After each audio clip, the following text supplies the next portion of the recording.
আসসালামু আলাইকুম, অ্যাডমিশন অ্যাসপিরেন্টসে আপনাদের স্বাগতম। আজকে কথা বলবো বিশ্ববিদ্যালয়ের ভর্তি পরীক্ষার রুটিন নিয়ে। আমাদের স্টুডেন্ট যারা আছে, একটা খুবই কমন কোয়েশ্চেন যে আমাদের দৈনিক পড়াটা কেমন হতে পারে, আমরা কিভাবে পড়লে খুব সহজেই বিশ্ববিদ্যালয়ের ভর্তি পরীক্ষার জন্য প্রস্তুতিটা আমাদের সহজ করে নিতে পারি। তো আজকে এই বিশ্ববিদ্যালয়ের ভর্তি পরীক্ষার রুটিন নিয়ে কথা বলবো। আমরা কিভাবে পড়লে, কোন সময়টাতে কোন বইগুলো পড়লে আমাদের খুবই কার্যকর হবে, সেই বিষয়গুলো নিয়ে কথা বলবো। তো শুরু করা যাক, দেখি আমাদের রুটিনটা কেমন হতে যাচ্ছে। প্রথমে বলে রাখি, এটা মূলত সেকেন্ড টাইমের জন্য। যারা আমরা সেকেন্ড টাইমার আছি তারা কিন্তু একবার পরীক্ষা দিয়েছি, হয়তো কোনো কারণে চান্স হয়নি, তো আমরা এখন আবার নতুন করে প্রিপারেশন নিতে যাচ্ছি। সেকেন্ড টাইমার যারা আছেন, রাবি, গুচ্ছ, চবি, জাবির জন্য আলাদাভাবে আমরা প্রিপারেশন নিচ্ছি। যে ডাবিতে যেহেতু সেকেন্ড টাইম নেই, তো এর আলোকে এই রুটিনটা সাজানো হয়েছে। তো দেখা যাক, প্রথমে আমি রেখেছি হচ্ছে সকালটা খুবই গুরুত্বপূর্ণ। আমরা যদি সকালটাকে কাজে লাগাতে পারি তাহলে কিন্তু আমাদের সকালেই অনেক পড়া কভার হয়ে যায়। তো সকালে আমাদের মাইন্ড ফ্রেশ থাকে। তো এই সময়টাতে সকাল 6টা থেকে 8টা পর্যন্ত ইংরেজি মুখস্থ অংশ দিয়েছি। এখানে word meaning, idioms, proverbs, group verbs, appropriate preposition, translation, এগুলো যদি আমরা পড়ি, এগুলো কিন্তু আসলে মুখস্থের বিষয়, আমাদের বেশি বেশি পড়তে হবে। তো সকালের টাইমটা আমরা ঘুম থেকে ওঠার পর আমাদের মাইন্ডটা রিফ্রেশ থাকে। তো এই সময়টাতে যদি আমরা মুখস্থ অংশগুলো পড়ি তাহলে কিন্তু আমাদের খুব বেশি মনে থাকবে। তারপর সকাল 8টা 30 থেকে 10টা 30 পর্যন্ত এখানে বাংলা মুখস্থ অংশ। বাংলা মুখস্থ অংশের মধ্যে কি কি আছে? শব্দের অর্থ, সমার্থক শব্দ, বিপরীত শব্দ, বাগধারা, প্রবাদ প্রবচন, পারিভাষিক শব্দ, এক কথায় প্রকাশ, ট্রান্সলেশন। এখানে কিন্তু বিশ্ববিদ্যালয় ভর্তি পরীক্ষা এখান থেকে কিন্তু 3 থেকে 4 5টা কি 6টা প্রশ্ন আসে। অ্যান্ড ইংরেজি মুখস্থ অংশ থেকেও কিন্তু অনেক প্রশ্ন আসে, এগুলো খুবই গুরুত্বপূর্ণ।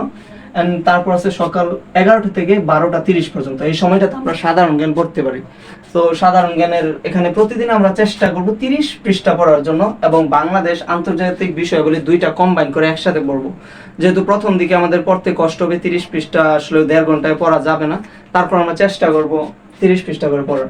অ্যান্ড দেন দুপুর 2টা 30 থেকে 4টা পর্যন্ত এখানে আমরা যারা গুচ্ছের জন্য, যারা স্পেশালভাবে গুচ্ছের প্রিপারেশন নিচ্ছি, তাদের কিন্তু এখানে কিন্তু গুচ্ছতে কিন্তু অর্থনীতি, পরিণতি, ভূগোল, ইতিহাস, আইসিটি থেকে প্রশ্ন আসে।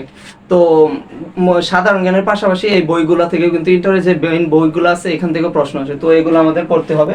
অ্যান্ড আইকিউ এক্স্যাক্টলি যারা আমরা চবি এবং চট্টগ্রাম বিশ্ববিদ্যালয় এবং জাহাঙ্গীরনগর বিশ্ববিদ্যালয়ের জন্য প্রিপারেশন নিচ্ছি, সেক্ষেত্রে আমাদের আইকিউটা যোগ করতে হবে। এখানে কিন্তু ওই দুইটি বিশ্ববিদ্যালয়ে কিন্তু আইকিউ থেকে প্রশ্ন আসে। তারপর বিকাল 4টা 30 থেকে 6টা বাংলা মেইন বই। প্রতিদিন একটা গদ্য এবং একটা পদ্য পড়ার চেষ্টা করবো, A to Z।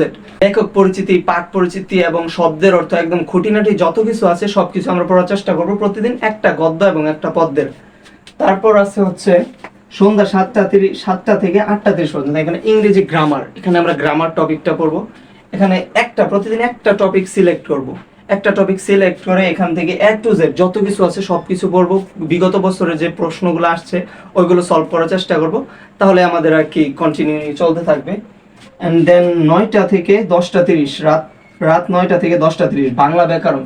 এখানেও কিন্তু আমরা বাংলা ব্যাকরণের একটা টপিক সিলেক্ট করব এবং এই একটা টপিকের A to Z সব পড়বো। বিগত বছরের প্রশ্ন, বিভিন্ন বিশ্ববিদ্যালয়ে ভর্তি পরীক্ষায় আসা প্রশ্ন, এগুলো আমরা সলভ করব। তারপর 10টা 30 থেকে 11টা সারাদিনের পড়াটা, আমরা সারাদিন কি পড়লাম এই পড়াটা আমরা একবার রিভিশন দেওয়ার চেষ্টা করব। জাস্ট স্কিম থ্রু, শুধু চোখের পলক দেখে নেব, যাতে সারাদিন আমরা কি পড়ছি এই বিষয়টা বুঝতে পারি না এতে থাকে। প্রতি শুক্রবার কি করবো, আমরা নতুন কোনো পড়া পড়বো না। শুক্রবার দিন আমরা পুরো সপ্তাহে শনি থেকে বৃহস্পতি পর্যন্ত যত পড়া পড়েছি, শুক্রবার দিন সবগুলো পড়া একসাথে রিভিশন দেওয়ার চেষ্টা করবো। আসলে বিশ্ববিদ্যালয়ে ভর্তি পরীক্ষার জন্য যে বিষয়টা খুবই গুরুত্বপূর্ণ, রিভিশন দেয়। আপনি কিন্তু বারবার ভুলে যাবেন, আপনার বারবার পড়তে হবে। ভুলতে থাকবেন, পড়তে থাকবেন, এভাবেই কিন্তু আপনার বিষয়গুলো আয়ত্তে আসবে। তো এই ছিল আমাদের রুটিন। আরেকটা বিষয়, আমাদের কিন্তু আসলে যত পরিশ্রমী করি না কেন, আমাদের ভাগ্য যদি সহায় না হয়, আল্লাহ যদি আমাদেরকে না চান, তাহলে কিন্তু আমরা যত পরিশ্রমী করি তো আমাদের আসলেও দিন শেষে কোনো কাজ হবে না। তো আল্লাহর উপর ভরসা রাখতে হবে, পরিশ্রম করতে হবে নিজের যথাসাধ্য দিয়ে।